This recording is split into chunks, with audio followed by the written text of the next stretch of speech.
Hello guys, कैसे हैं आप लोग। मैं अर्षित अग्रवाल एशा फार्मासिस्ट लेकर आया हूँ भारतीय जन औषधि में आने वाली टर्बोटालिन एंड ब्रोमैक्सिन सिरप। वीडियो अच्छे लगे तो प्लीज़ लाइक और सब्सक्राइब कीजिएगा। क्या आपको बलगम वाली खांसी बार बार परेशान कर रही है?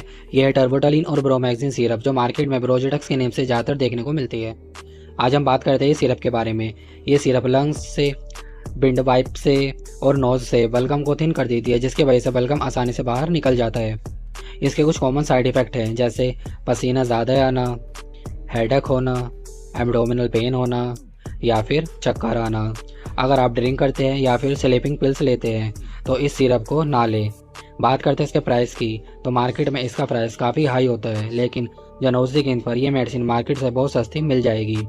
अगर आप इस सिरप का प्राइस जानना चाहते हैं तो कमेंट में प्राइस लिखिएगा। वीडियो यूज़फुल लगी हो तो प्लीज़ लाइक शेयर सब्सक्राइब करना ना भूलें। मिलते हैं अपनी नेक्स्ट वीडियो में, तब तक के लिए थैंक यू।